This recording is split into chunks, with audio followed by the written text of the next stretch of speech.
Salut à tous, aujourd'hui épisode numéro 941 de l'After Zap Image. On va débuter avec les résultats complets de la 28e journée de Ligue 1. La bonne opération pour le Stade brestois qui enfonce un peu plus le DFCO vers la Ligue 2. Brest s'impose sur le score de 3 buts à 1. Victoire d'Angers du côté de Metz 1 but à 0. La victoire de Lyon face à Rennes 1 but à 0. Victoire de Nice face à Nîmes 2 buts à 1. Dans la course à l'Europa League, Lens fait une bonne opération. Le Racing s'impose 3 buts à 2 du côté de Saint-Etienne. À 21h, Lorient est allé prendre un point du côté de Montpellier. Une victoire pour les Dogs de Christophe Galtier dans les dernières minutes. Lille a renversé l'Olympique de Marseille 2 buts à 0. Victoire pour Paris du côté de Bordeaux 1 but à 0.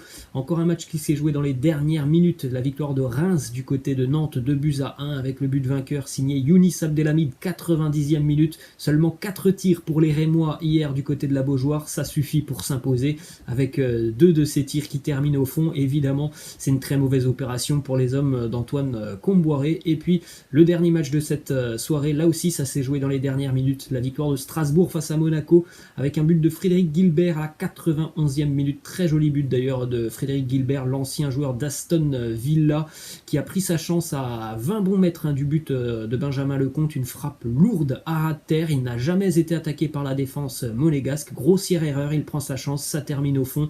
Première défaite de l'année 2021 pour les hommes de Niko Kovac. Hier, sincèrement, l'AS Monaco était méconnaissable. Mauvais match de la part de Monaco hier. La défaite est logique.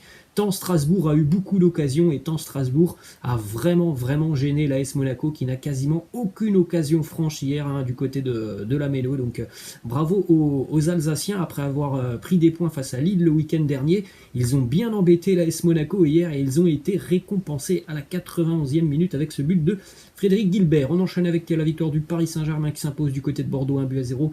But de Pablo Sarabia, une victoire pleine de sérieux et de maîtrise de la part du Paris Saint-Germain. Les Girondins ont tenté de se montrer dangereux sur le but de Keylor Navas, mais il y a beaucoup trop d'imprécisions dans le secteur offensif des Bordelais pour vraiment être dangereux sur le but de Navas. Donc Paris a fait le métier hier. Une statistique sur cette victoire du Paris Saint-Germain: le PSG a gagné un match de Ligue 1 sans que Mbappé, Di Maria et Neymar ne soient titulaires pour la première fois depuis que les trois joueurs jouent ensemble, donc depuis 2017-2018. Avant cette victoire à Bordeaux hier, le PSG n'avait jamais gagné un match sans qu'au moins un de ces trois joueurs ne soit sur le terrain. Donc voilà, une petite première pour le PSG. C'est la première victoire des Parisiens sans avoir Mbappé, Neymar et Di Maria sur le terrain. Ensuite, une déclaration de l'entraîneur Mauricio Pochettino qui nous dit: je suis fier d'avoir une équipe où ceux qui ne jouent pas beaucoup continuent de travailler après les matchs alors que c'est difficile d'accepter ce statut. Dans les situations où on a besoin d'eux, ils répondent présents. Et bien on l'a dit, il y avait des absents du côté de Paris hier. Le contrat est quand même rempli, le travail a été fait et plutôt bien fait pour le Paris Saint-Germain hier, qui a quand même maîtrisé collectivement ce match face aux Girondins de Bordeaux. En plus de ça, on ajoute hier le fait que Paris avait aussi perdu en milieu d'après-midi Moïse Kean, puisque Moïse Kean est touché par le coronavirus. Donc encore une fois, il y avait quand même énormément d'absents dans le secteur offensif du PSG hier pour ce déplacement à Bordeaux. On enchaîne avec la victoire de l'Olympique lyonnais face à Rennes 1 but à 0. L'unique buteur de la rencontre, c'est Oussem Aouar sur un très bon service de Memphis qui s'est vraiment battu pour lui donner un bon ballon. Pour ceux qui ont vu le but lyonnais, je pense que si Memphis ne donne pas le ballon à Oussem Aouar, il y avait penalty pour l'OL, mais en tout cas Memphis il s'est très vite relevé pour aller chercher cette passe décisive pour Oussem Aouar. Une première mi-temps compliquée pour l'OL hier. La deuxième mi-temps était vraiment de meilleure facture pour les Lyonnais qui se sont créés pas mal de bonnes situations. En seconde mi-temps, on enchaîne avec la victoire des hommes de Christophe Galtier. Lille s'impose en toute fin de match face à l'Olympique de Marseille 2 buts à 0 et c'est quand même plutôt logique et mérité pour les Dogs qui ont dominé de long en large cette rencontre face à l'Olympique de Marseille. Des Marseillais hier qui ne sont venus que pour défendre. Aucune occasion pour l'OM hier. Donc ça s'est joué vraiment dans les dernières minutes. Ouverture du score, 90e minute, Jonathan David sur une erreur de Steve Mandanda, même s'il avait fait aussi quelques miracles avant. Mais en tout cas, à la 90e, voilà, il y a cette petite erreur où il n'arrive pas à garder le ballon. Jonathan David est là, il traîne dans le coin et il pousse le ballon au fond du but. Et puis 2 minutes plus tard, c'est encore Jonathan David qui profite d'un petit cafouillage entre Steve Mandanda et je crois que c'est Jonathan Iconé aussi qui tire. Donc voilà, Lille s'impose et c'est quand même plutôt mérité tant les Dogs ont montré de belles choses hier. Il y avait beaucoup d'envie, beaucoup de rythme dans le match des Dogs. Une stat sur les joueurs lillois, 62 points après 28 matchs cette année pour les hommes de Galtier. C'est le meilleur total de l'histoire du LOSC à ce stade de la compétition. Ensuite, une statistique qui concerne le Racing Club de Lens et le jeune parisien Arnaud Kalimuendo qui a marqué 6 buts en Ligue 1 cette saison. C'est plus que tout autre joueur né au 21e siècle dans les 5 grands championnats européen. Donc ce prêt est plus que bénéfique pour Arnaud Kalimuendo qui évidemment n'aurait pas eu autant de temps de jeu avec le Paris Saint-Germain. On enchaîne avec le classement donc de la Ligue 1 à la 28e journée. Il nous reste donc maintenant 10 matchs en Ligue 1 et Lille est toujours leader, 62 points devant le Paris Saint-Germain, 60. Lyon 59, Monaco, cette défaite qui fait mal aux Monégasques, 55 points pour l'AS Monaco. 5e position, Lens 44, 6e Metz 41, Marseille 8e, 39 points, 1 match en moins. En bas de tableau, Dijon, on ne cesse de le rappeler, va tout droit en Ligue 2, 19e Nantes, 24 points.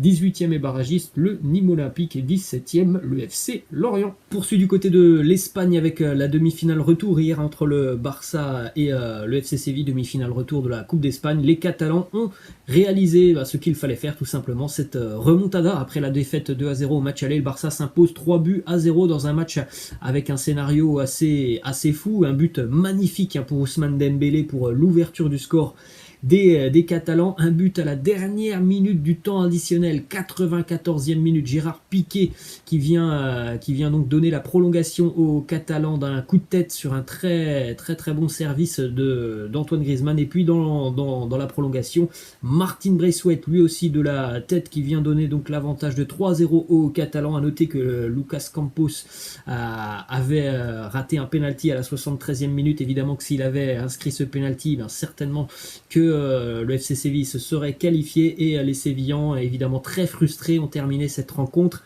à 9-11. On enchaîne avec les scénarios assez fous pour le Barça en Coupe du Roi, puisque hier c'est la prolongation qui arrive à la 94e minute avec le but de Piqué. Et puis on rappelle, lorsque le Barça était en quart de finale, c'était ce fameux match face à Grenade où les Catalans étaient menés 2-0 à la 90e minute avant de revenir à 2-2 à la 92e grâce à un but de Jordi Alba. Donc le Barça est donc en finale de cette Coupe du Roi et affrontera soit l'Athletic Bilbao, soit l'Levante. Ce match entre l'Athletic et l'Levante se joue ce soir. On enchaîne avec une déclat de Ronald Koeman sur cette remontada face à Séville. Et évidemment, le parallèle a été fait avec le match face au Paris Saint-Germain dans une semaine. Il nous dit remonter un 4-1, c'est autre chose. Évidemment, ça ne sera quand même pas la même chose face au Paris Saint-Germain. Déjà, ça sera un match à l'extérieur et surtout, hier, il fallait mettre 2 buts dans les 90 premières minutes pour pouvoir espérer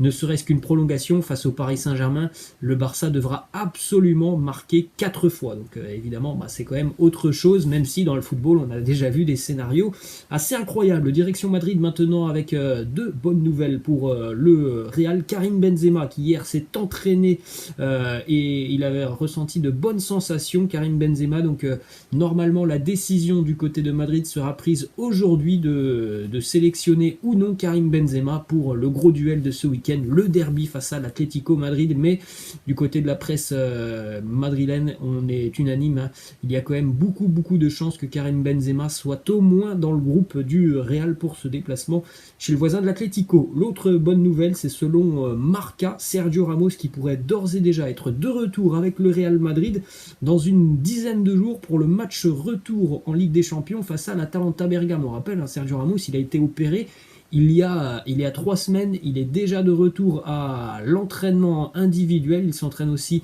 un petit peu avec le groupe, donc ça va hyper vite pour Ramos. Tant mieux pour le Real. Ensuite, une info qui concerne un joueur qui est suivi par le Real Madrid, David Alaba, qui n'a toujours pas signé de contrat avec son nouveau club.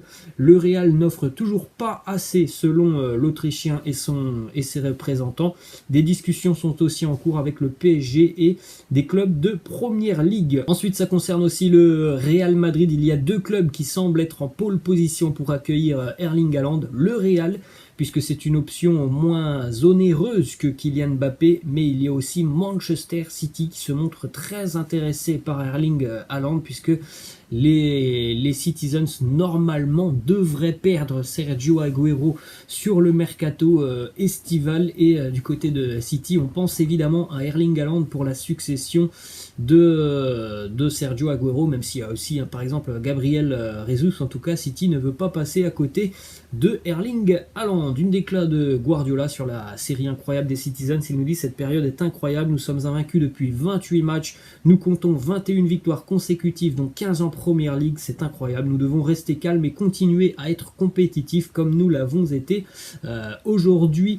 Évidemment que City fait partie des grands favoris pour le titre de Première Ligue, hein, on va pas se mentir, à moins d'un cataclysme, City sera champion d'Angleterre, et les Citizens sont quand même très impressionnants sur leur série, donc on peut se dire aussi que la Ligue des Champions, ça peut être quand même un sérieux objectif pour les Citizens cette année, tant l'équipe tourne bien. Ensuite, direction Arsenal, une déclaration de Mikel Arteta qui nous parle des rumeurs qu'il envoie du côté de Barcelone. Il nous dit: évidemment, c'est là que j'ai grandi en tant que joueur et il y aura toujours des liens entre moi et le Barça, mais je suis vraiment concentré sur le travail que j'ai à faire ici avec les Gunners. Et il y a beaucoup à faire et cela me plaît beaucoup. J'ai été très surpris d'avoir quand même toutes ces rumeurs en voyant Arteta du côté de Barcelone. À l'heure actuelle, on ne peut pas dire que l'arrivée d'Arteta du côté d'Arsenal soit une grande réussite. Ensuite, on enchaîne avec une petite anecdote de Kevin De Bruyne qui nous parle de son passage du côté de Chelsea avec José Mourinho. Il nous dit: je n'ai parlé que 2 fois à Mourinho. La première fois, c'était quand je voulais rejoindre le Borussia Dortmund. J'avais un accord avec eux. Et puis la deuxième fois, je lui ai dit que je voulais partir, que je voulais jouer au foot. Visiblement, voilà, les deux, José Mourinho et Kevin De Bruyne, ne s'entendaient pas forcément. Ensuite, direction l'Italie, Gigi Buffon qui nous fait une petite déclaration sur la suite et la fin de sa carrière. Il nous dit: dans ma tête, il y a vraiment un panneau stop, une date limite qui est au mois de juin 2023. C'est vraiment le maximum, mais je pourrais aussi arrêter de jouer dans 4 mois.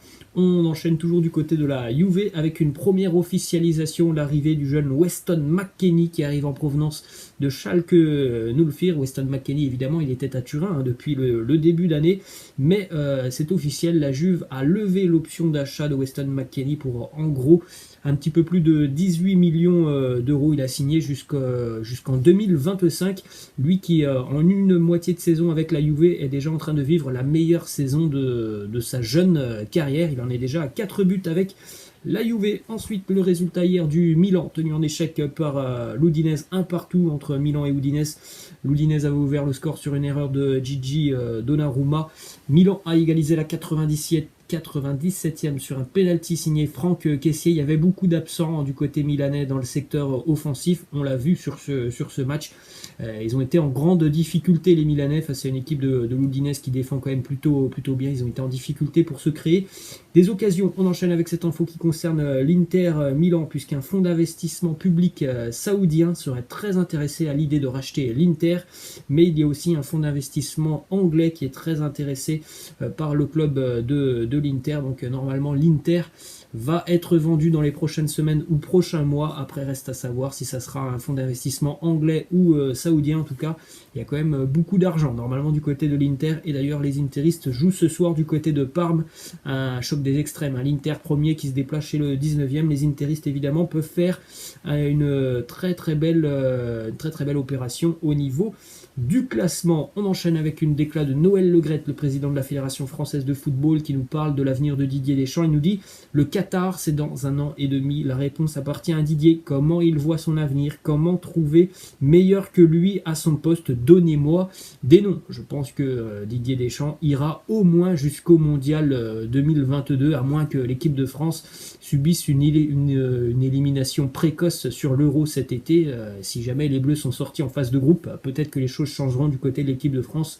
Mais sinon, je pense évidemment que Didier Deschamps ira jusqu'au mondial 2022. Avant de terminer, on a une proposition d'Arsène Wenger dans l'optique d'être plus éco-responsable et plus en adéquation avec l'évolution de la société. Eh bien, l'ancien entraîneur des Gunners, qui travaille pour la FIFA, propose que l'on joue dorénavant la Coupe du Monde et l'Euro tous les 2 ans et qu'on puisse aussi supprimer toutes les trêves internationales. Et on termine, les amis, avec cette belle image. Pelé, la légende brésilienne qui hier a été vaccinée contre le Covid-19. C'est plutôt une bonne nouvelle quand on sait que le Brésil fait partie des pays les plus touchés au monde par le Covid-19. Voilà les amis, la fin de cet After Zappimage. J'espère que ça vous a plu. N'hésitez pas à lâcher un petit like. Et pour ceux qui ne sont pas abonnés à la chaîne, N'hésitez pas à vous abonner. Je vous laisse et je vous dis à la prochaine. Ciao.